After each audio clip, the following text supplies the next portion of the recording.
Hey, leader. So we have been talking a lot about wisdom. Today, I want to show you a practical way that you can use wisdom. It's to solve a conflict.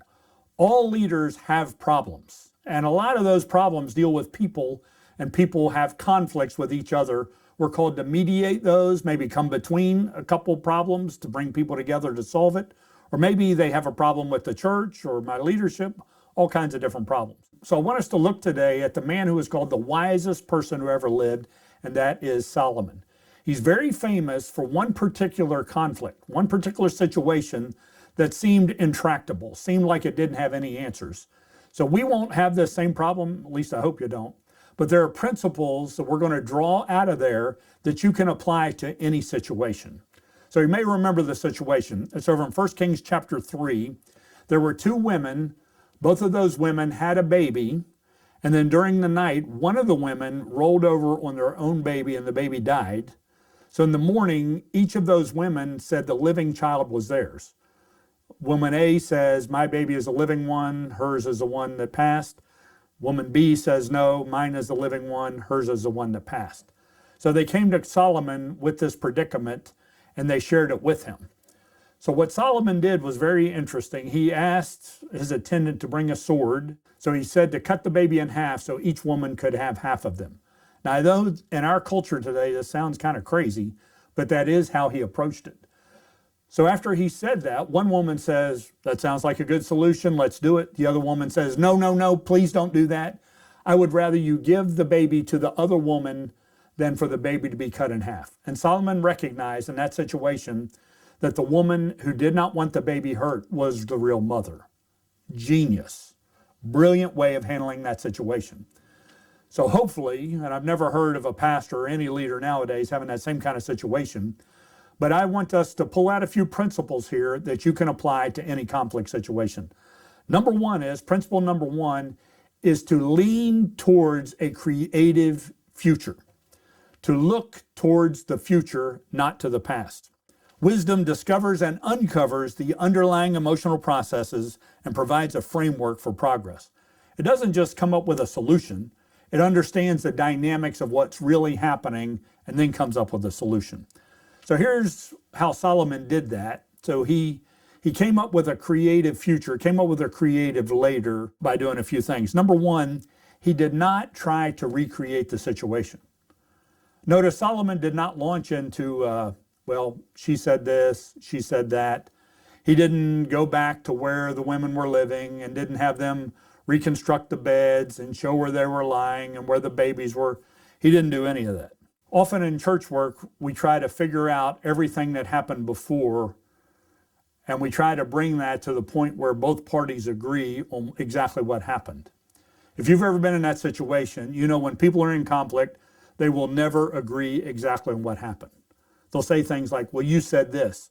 Well, yes, I said that, but I meant something else. And here we go. It doesn't help. So Solomon did not try to recreate what happened. What he did was look toward a creative later to come up with a solution to help them find the way forward. So a way to frame it in your head is, don't try to figure out what happened. That's not the most important thing.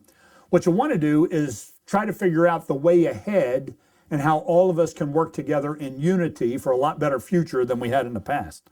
Because recreating the problem does not solve the problem.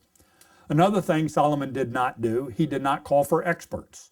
He did not call in a doctor. He did not try to match the baby with the mother. He didn't do that. Another thing Solomon did not do, he did not rely on a previous decision. So in my life, maybe in yours, through God helping me, I came up with a great solution for a certain problem. So then another problem happens. No two are ever the same. So the tendency is, hey, that solution worked so great last time, I'm going to try it again this time. It never works like that. There are principles you can apply, but you cannot apply the same solution to a previous problem with the current problem. It may work okay, but it won't be the best solution because you haven't understood the context and the emotional processes at work in your present problem. An overriding principle for all of us as believers is we want to move forward to create peace and unity. Another thing Solomon did not do is bring in other witnesses. Didn't ask for any attendance, didn't ask for who was managing the house, didn't try to do that. So he did not create more chaos, did not try to recreate the past. He tried to move them towards a future that was better, where they would walk together in unity. Focusing on the past tends to escalate the situation without providing a roadmap for the future. You may think you have to do it, you don't have to do it. You only need to know what's going on. I've had people walk into a conflict situation, they'll have 3 pages written about what happened and what they didn't like. And they'll say, "Can I read this?" And I'll say, "Go ahead and read it." So I'll let them read it. Now the other party sometimes tries to, no, just let them read it. So I had one where the guy was reading it. He was about the first half of the page. He says, "I don't know whether I should read this whole thing or not." He asked me, "What do you think?" Never answer that in a conflict situation. So I said, "What do you want to do?" He said, "Well, I guess I'll read it." "Okay, go ahead and read it." So he read the whole thing. That did not help anything, because there were things in there the other party disagreed with. By the time you read through the whole thing, you got lost in the details. It really just slowed down the whole conflict resolution process. The question that you do ask, though, about what happened is, what part of the past informs our future? What is it about what happened that we need to take that will help us figure out the solution moving forward? So, principle number 1, create a creative future. Don't look to the past. Principle number 2 is gather valid and useful information. It's important to gather enough helpful information, but not too much. You don't need to use all the details. You don't need a rehearsal. You don't need a 5-page document of everything that happened. You don't need somebody to take 20 minutes to paint the picture of what happened. You don't need all that. You just need enough. And the 2 qualifying factors are, is this valid? In other words, not just something that somebody thought or something that they don't know exactly. Is it valid, but is it also useful?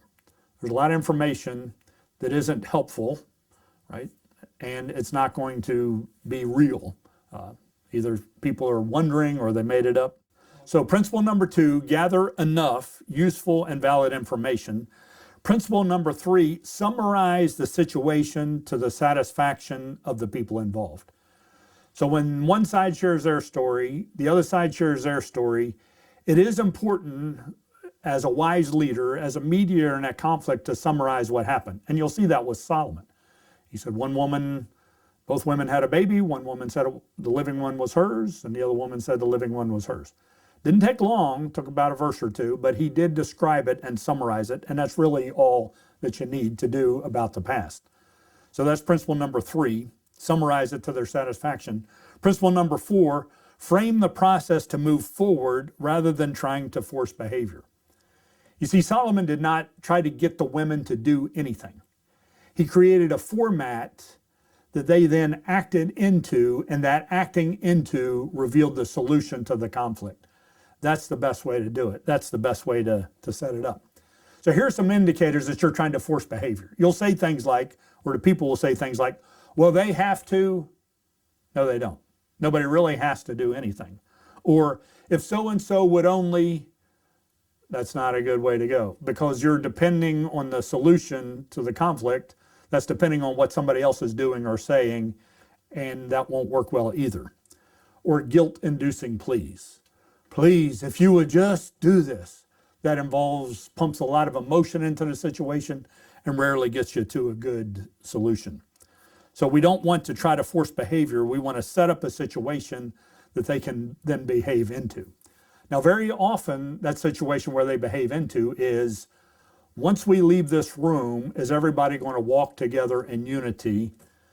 And if they say, "Okay, then you're good," then you ask for some sort of agreement. I ask for a verbal agreement, yes. And I really ask them to put their hands on the table as also a physical showing that they're going to follow it. But if they don't agree to work together in unity, I say something like, "Well, we need to express whatever it is, whatever issue, we need to say it here. And if we're not willing to say it here, we need to covenant together that we're never going to mention it again." So the framing that I typically do is, we're going to walk together in unity, and for that to happen, we need to calm this situation, settle this situation. So if there's any part of this that still needs resolving, it needs to come up now, or it can never come up again. So those are ways that I've used wisdom in a conflict situation. As a leader, you can use wisdom when you're communicating, you can use wisdom when you're leading, you can use wisdom when you're strategizing. Today's example from Solomon shows how you can use wisdom to solve conflict, to create a better future for everybody involved. Thank you for watching. If this helped you, please leave a comment below and share it with a friend so they can be a more strategic leader also.